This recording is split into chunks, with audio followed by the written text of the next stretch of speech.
Hi, this is a tutorial on creating multiple processed images. So you're processing it 2 or 3 times or more using Camera Raw. Here's 2 examples. Here's the original right here on the right side.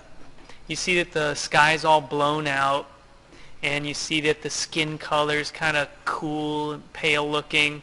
The one on the left is the same picture, but we double processed it. We processed the foreground so that it's warm and brighter, and then we processed the background sky so that it's darker and cooler so that the clouds show up. So let's figure out how we do this. So we're going to go into Camera Raw. So in Camera Raw, we can see if I bring the exposure down for the sky, so then the clouds start showing, the foreground's too dark. If I bring the exposure up so that the foreground's bright, then the background's blown out. So what we're going to do is we're going to focus on the sky first. We don't care what happens to the foreground, we're just focused on the sky. I'm going to back off the exposure so that those cloud formations appear. I'm going to cool it down a little bit with the temperature, and keep my blacks up a little bit. That darkens it a little bit, and mess with the brightness a little bit, keep the vibrance up a little bit, and then I'll hit OK. Okay, there we go. So there's my photo.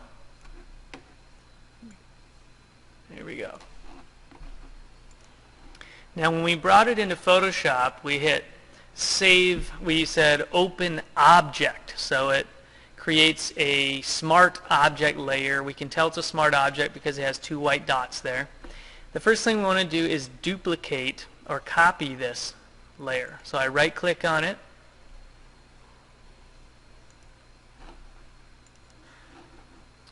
okay, right click on it and go to new smart object via copy. Don't go to duplicate layer. New smart object via copy. That creates a new smart object layer that's completely independent. Take that one now and double click the icon, and that will bring it into Camera Raw for us again. So here in Camera Raw, we're going to focus on the foreground this time. So this time I want to warm it up with the temperature. I want to bring up the exposure, get those nice brights going on in there. I'm going to have the recovery go all the way up to take care of any reds in the foreground.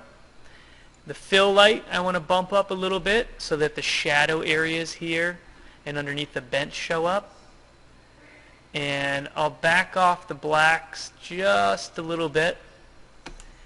And then the brightness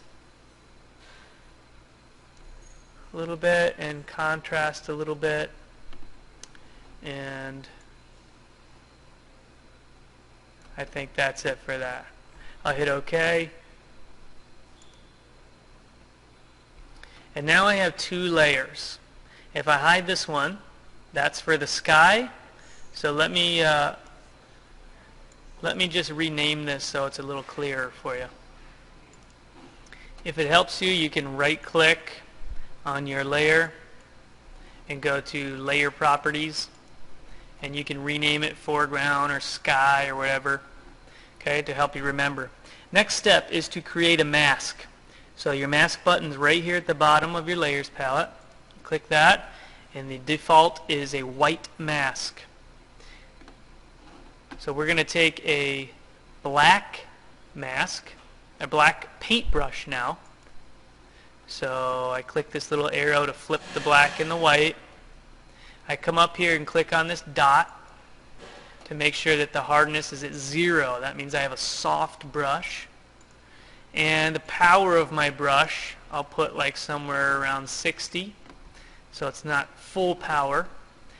And now I'm going to go ahead and I want to start painting in black onto this mask area.